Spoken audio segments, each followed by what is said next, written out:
Aussie Bonsai bloke. Yeah, going. G'day guys, welcome back to the channel again. One good thing about my hand is it enables me to do a lot of videos. Oh, update on the hand by the way. Bring you in here for a look. Got an S for Sam on my hand.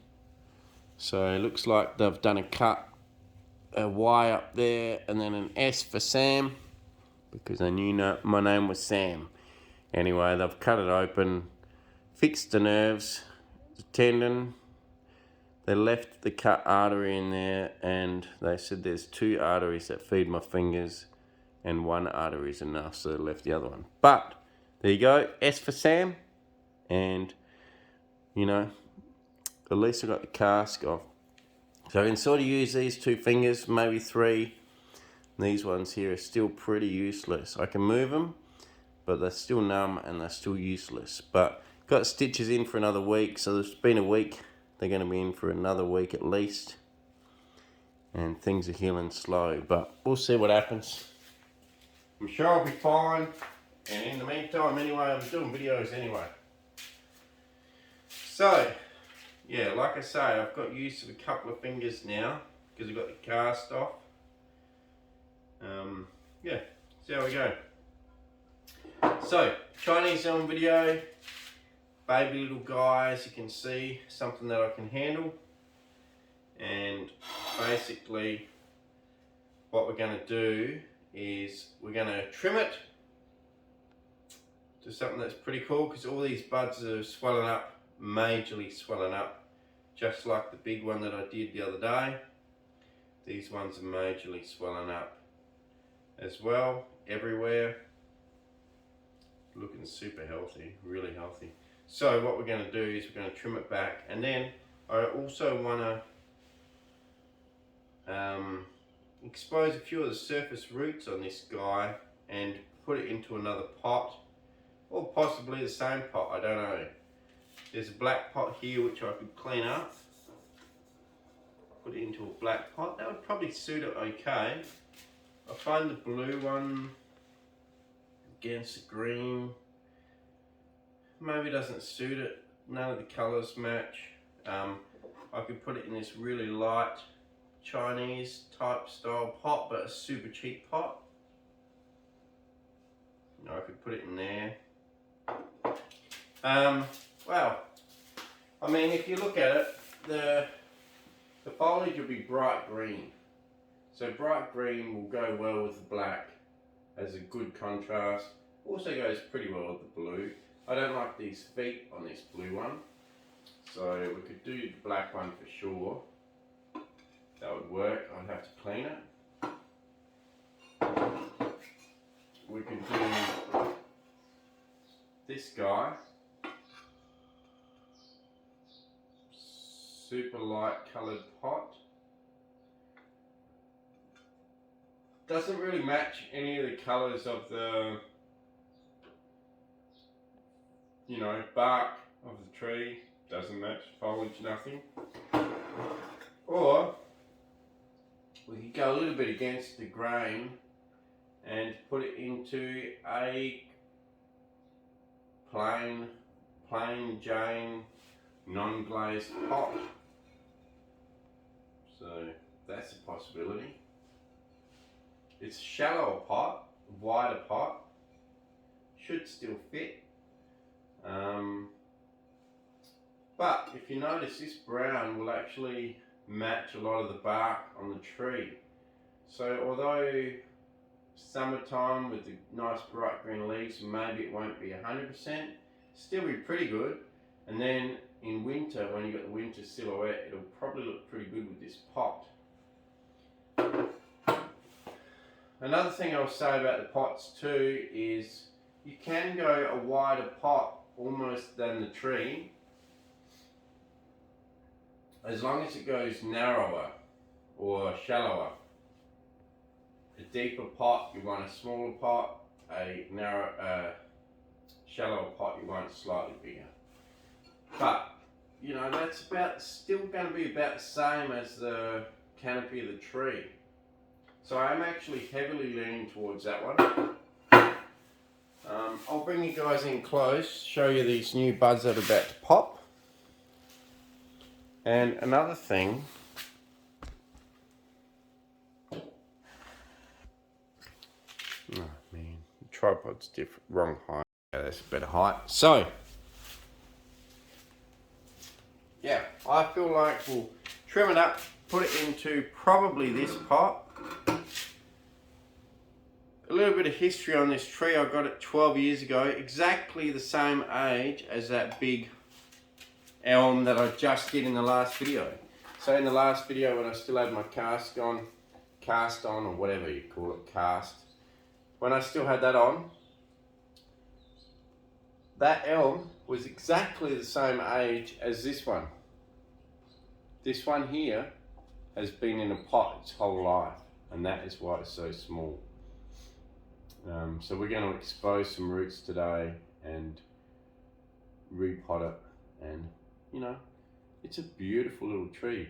This tree here, I had about 4 or 5 goes of cutting the trunk back, and it always looked bad. Tried again and again and again.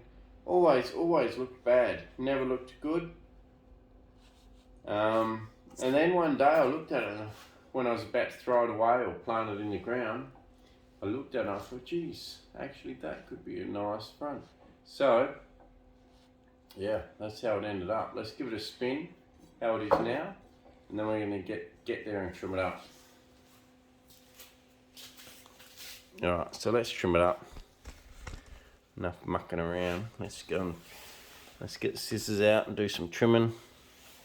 Probably keep you guys live. Okay, so now that I've got a couple of fingers back, I should be able to help guide the snips like this and make it a lot easier for myself. So here we got a strong branch down the bottom. I want to keep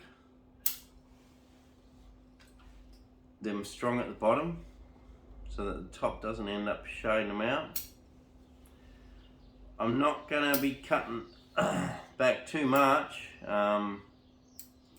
because we are repotting it as well, and I want as much vigor to stay in the tree as possible. And to be honest, I think I cut this back pretty hard in late autumn anyway, or at least late summer. Early autumn, late summer. I think I cut it back, which meant that for now, I don't have to do too many hard cuts. Just a few of the long branches that were allowed to escape. So really, I'm just going to cut back long branches for now. And the rest of the tree is still in pretty good shape. There's no need to go crazy on the trimming. I'll just chop everything back to a short shoot all over the tree. It's amazing. Okay, I'm going to trim this one and just show you. It's amazing, the Chinese elm. I hope you guys can see this. It's amazing, the Chinese elm, what shoots it can hold on to. So that shoot, can you see them buds? Still trying to pop out there on that tiny little twig. The Chinese elm is able to keep them alive through winter and then push them out. It is ridiculous. The size of the small branches that still stay alive during winter is ridiculous. Now, we've got a big cut here, so let's get rid of that one. There's no need to have such a huge branch coming straight out the front. Don't know why I kept that one for so long. We've got a bit of a scar now.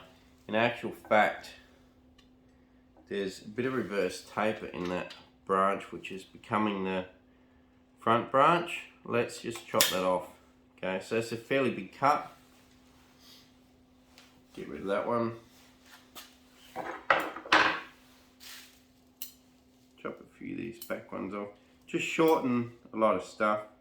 Like I say, there's not a lot of detailed work to do on this, so I'll just quickly go through and do some chopping. It's great just to have a couple of fingers back to be able to use. When I had that cast on, I was not able to use a finger at all, and it was shocking. Literally like having your other hand in your pocket and then just trying to line it up was super hard. At least I got two fingers. Actually, I don't like that one at all. See this big thick one here? There's no need to have such a huge thick one at the top. Let's just chop it right off. Gone. Chop this one back hard, and we'll just let stuff reshoot out. There's no need to keep super strong stuff at the top of a tree. You want to try and keep weaker stuff at the top of a tree, not stronger. Otherwise, you end up with an imbalance, and you end up with the top branches looking stronger and thicker than the bottom branches, which is not what we need. It's the same thing here. This one here that I'm pulling around on, I'm going to chop it right back inside and opt to keep these small ones instead. It's like I say, there's no need to keep strong branches at the top of a tree, because the top of the tree is going to push out the strongest anyway, and even if you keep the weakest, don't worry, in a couple of months those weakest ones will be powering along, just because that's what trees like to do. They like to put all their energy into the top of the tree where all the sunlight is, and they like to grow up the top in general. So we'll just do a couple more little snips and we're nearly done. Like I say, it's not going to be a detailed branch selection. It's pretty good anyway, so there's no need to go crazy on this poor little guy. Try and keep as much energy as we can. So here at the back we've got another really thick one at the top. Could cut it back to here, or we could just eliminate it altogether and let these two little guys take over, which is what we're going to do. Like I say, big thick ones at the top aren't needed. Just get rid of them. You want to keep the little fine guys at the top. Actually, that brings me to this one here. Really thick stub here. Let's just get rid of it. Okay. So it's gone. And there you go. We've all trimmed back. The branches are so thin you can't even feel yourself cutting through them. It's amazing. And yet the trees are able to hold that through the whole winter and then push them out in spring. Trees are simply amazing. Alright guys, we've even got a bit of back budding here. Little branch back button. I'll leave it for now. Why not? Okay, so there you go. So there's the tree trimmed. Looking pretty good. Let's bring this one across, maybe with a bit of wire across that big scar at the front there. Oh, we'll just let it heal naturally. Doesn't really matter.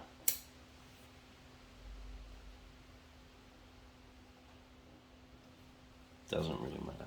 Anyway, so now that we've done the trimming, let's get to repotting this little guy. So what I'm going to do is I'm going to save as much of this moss as I can, because this is a pretty good mossed tree with a lot of beautiful moss. So we're going to save a lot of that.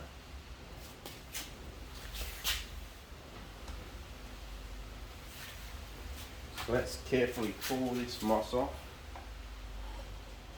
and save it.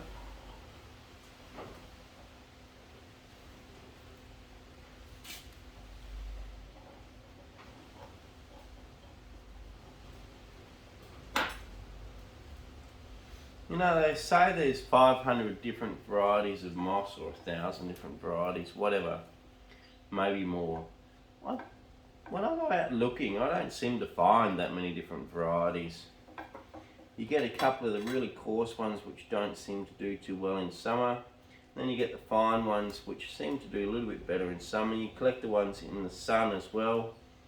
Seem to go okay, but I don't see the variety changes of the different colours and styles of moss. Let me know what you think. Like, am I looking in the wrong spot, or is it hard to find the rare varieties of moss? Well, not rare, but you know, different colours of green and brightness, and it all seems to be the same. Right, so there's the moss off. Now let's just see. Well, let's see whether I tied it in. I didn't think I would have. I don't normally. I'm just going to hold it with my hand there. Carefully bring it out. Okay.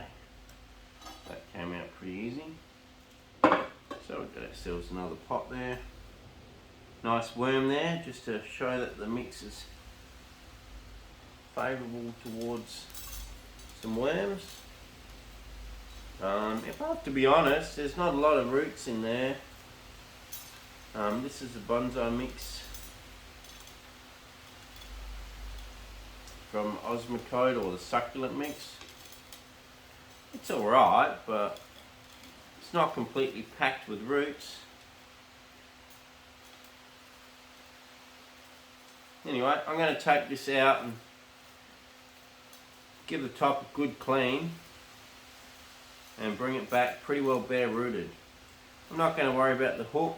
What I'm going to do is I'm just going to get the high pressure cleaner out and just really clean the surface of the roots so that I can see what sort of roots we got. So get the high pressure cleaner and give it a go.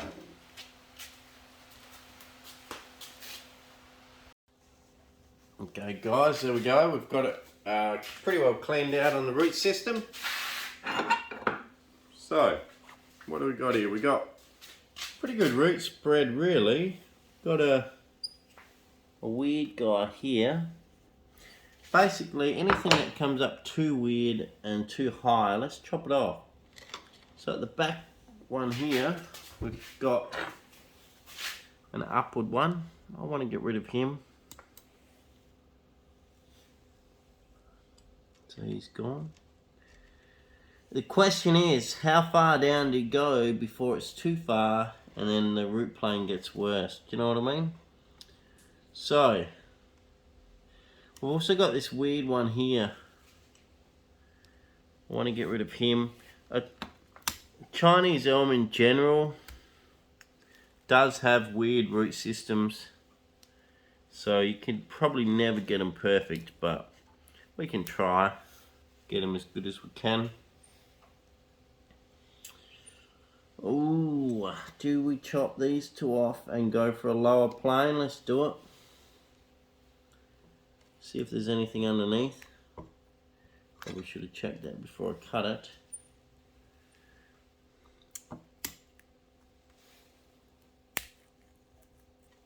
Pull it out. Okay, what have we got underneath? We've got, alright, we've got a big crossing one here. That's got to go. We've got a nice big one here. So that, I think that's an improvement. And we've also got another one at the front here that you can't really see too well because it's covered by this fat guy that we just cut. Okay, so I think that's an improvement. So now we've got these ones here. Don't want to go much lower than that, I wouldn't have thought. This big fat bulb here, what do we do? Pointing straight at you. It comes off some weird bulb at the back here. That's a good root plane back here. Get rid of some of that.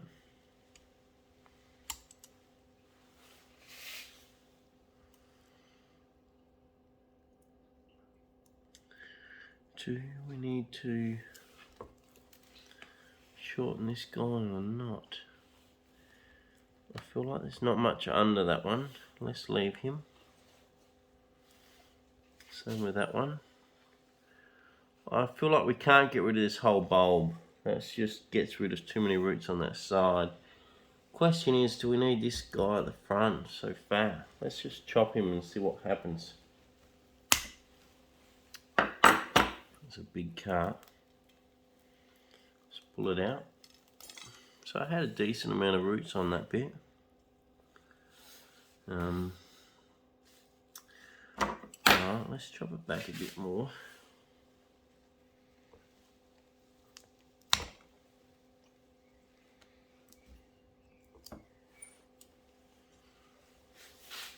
Now, what do we have down here? Looks like we got some. We got some down here. And down here, which will help make a good root plane at the front. I feel like that's probably a good decision to get rid of that big fat guy there, and then we can just deal with these ones here. Let these grow here, and over time, you know, these will fatten up and we'll be able to, you know, put a bit of moss in there when it gets a bit older. In the meantime, let's chop back some of these big fat carrot roots. Basically, the Chinese elm does grow pretty big.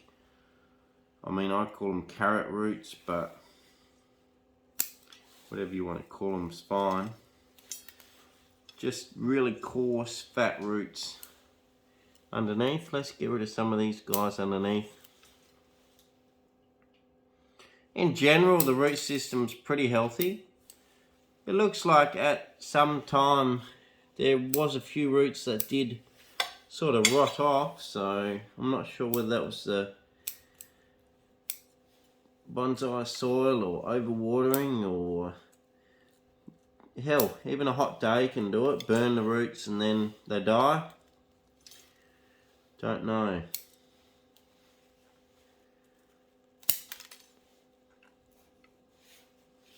So we'll just flatten the bottom a bit. Cut up in there. Get rid of some of the really coarse long ones.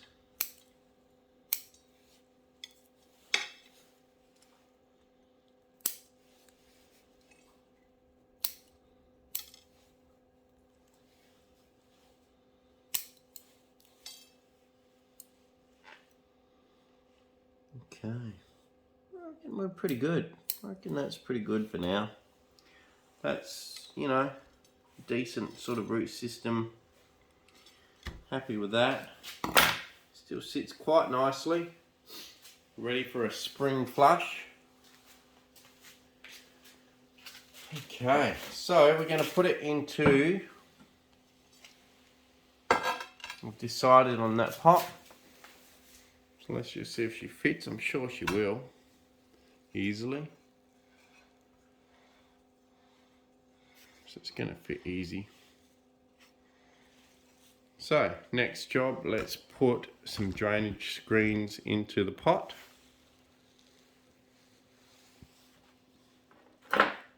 I'm just using some shade cloth. Chucking them over.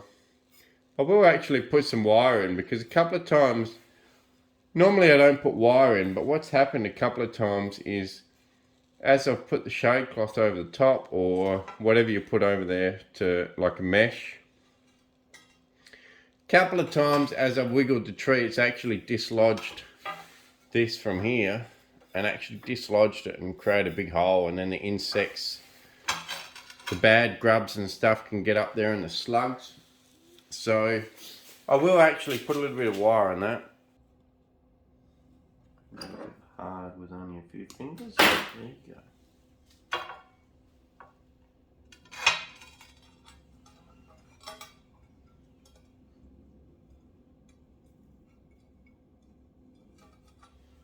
Right, so the meshes are in now, and we're going to just get some soil and, well, here's the soil over here in the wheelbarrow, which we mixed up with the cement mixer. Probably in the next video I'll show you that. I did a bit of a video on making your own soil. So I made a whole wheelbarrow load. I've got 70 litres worth here. Let's just shovel her in.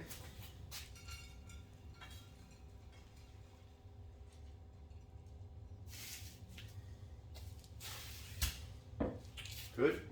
Now, we want to really make sure that we're picking the best front of this tree. So I really want to make sure I'm picking the best front and putting it in the best position in the pot, because it's going to be in there for a long time. So it could be another 4 or 5 years before it gets repotted again.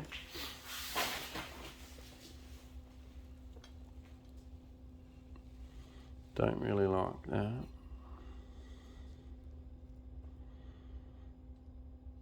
What's that ugly branch? It's an ugly branch here. Shorten that. Don't need him.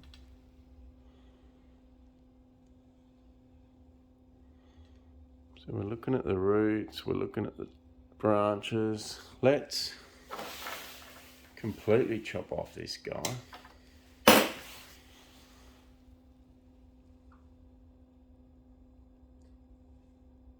You know, the root. So originally the trunk was there, but you get more shape of the trunk there, and you see more of the roots. Well, okay, if that's the case, I don't like this big fat bit either, so let's chop him off nice. Wow, there's a big cut. There goes 3 or 5 years of that little guy. So if that was still the front, we just really made it bare. But if we spin it around like that now,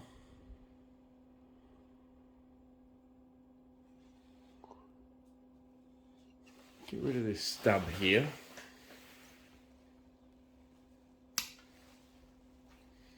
Get rid of that one there.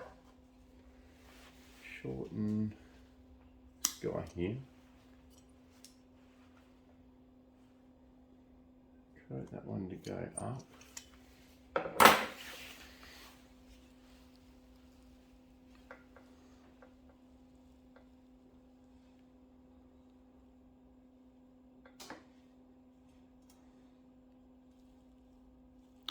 I quite like that.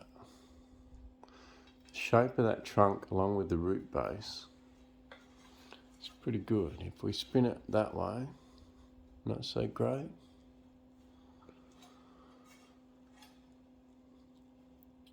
There was the front somewhere.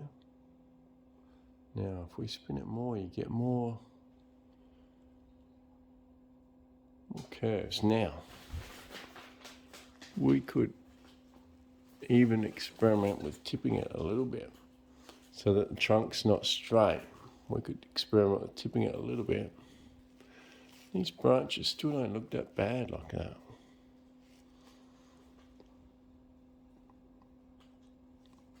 Or you could tip it the other way.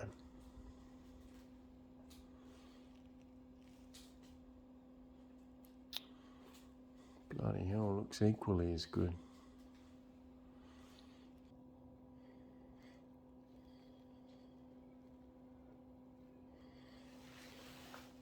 I don't mind it there, you know. In the future, yeah, I'm happy with it there. I think I'll go there, repot it there, and then in the future, I find that that's a pretty good angle. We could go slightly more that way, but I quite like it there. The root plane's nice there. And what we can now do is in the future, we can keep this side short, but lengthen out here, outside the rim of the pot. Maybe slightly lean it a bit more. Okay, what if we do lean it a bit more?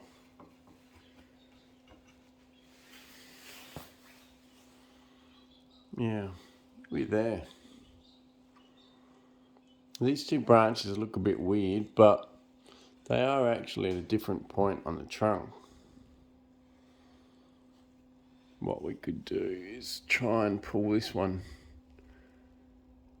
up a bit, but it doesn't really want to. I'm happy with that. You know what? For a little tree, let's keep it there and pot it up there. I reckon that's pretty good.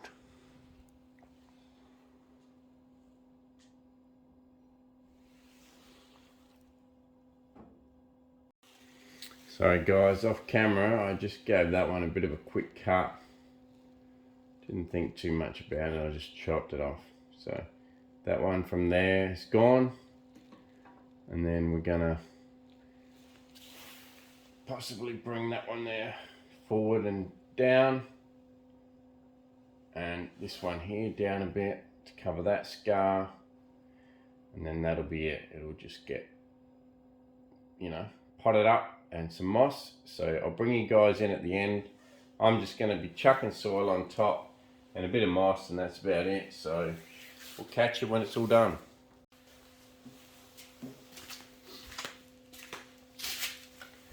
Good day guys, welcome back. Well, we got this thing potted up in the mix that I mixed up. The mixing of that special mix will be in the next video. It's a super cheap, super easy mix to make. Very available. Only 2 components, and you can mix it to whatever sort of draining that you like. You can do what you like with it. So that's about the mix that's going in it. So that's in the next video, but this video is finished pretty much. I've got it in a pot. I actually took a lot of care in trying to find as many different mosses. I went for a big walk around my property, collected as many mosses as I could, and also a couple little baby ferns. So I've got a couple little ferns growing in there as well now. So I'll give you a spin now. This little tree's finished for now. Looking super cool. Loving it. Buds are swelling up. She's ready to go. Ready to grow. And just looking superb. Guide wise, I just put down onto a couple of big roots down the bottom there and pulled down a couple of the branches at the top. I just find it less intrusive, and if you forget about taking the wire off, it doesn't matter because it doesn't bite in because it's guide wire, and it's got little plastic bits of rubber to protect it. So let's bring you up on this mossing. See this mossing? All different types of moss. It's as many as I could possibly find. A few different ferns and stuff. Looks pretty cool like that.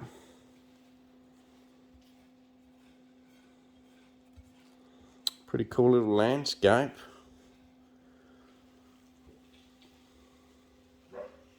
Some decent roots. Love this bit of moss that I found. It's a real grey white colour. This one here. Another strange one. The ferns, which actually have decent roots. This one here with a lot of little flowers. Pretty cool.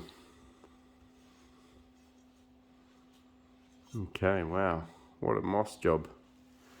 Now that one really got a moss job. Cheers guys, thanks for watching. Appreciate it. Oh, actually, I was going to tell you about that. Let's get back, hang on. Sorry guys. Thought the video was over, but apparently not. Bit of a show and tell today.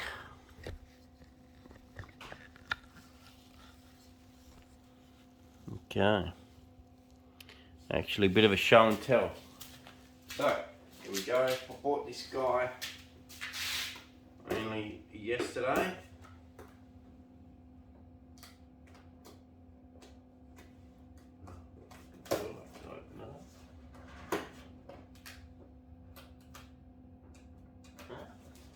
Ah, maybe this side. I thought I'd open it up, but there you go. There we go. Look at this, guys. So I have the corded reciprocating saw, but I decided, you know what? I've got so many Azeto batteries. Why don't I get an Azeto reciprocating saw? So look at this.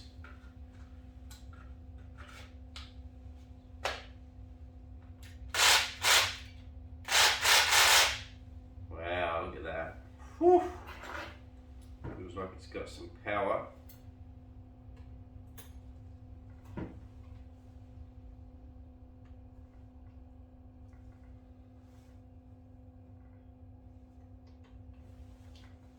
it's got a rotatable head on it.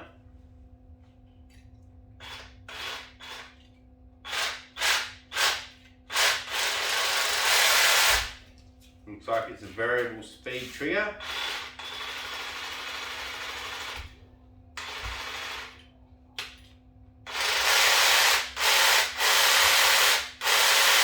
Whoa, I really want to get a bit of wood and test her out.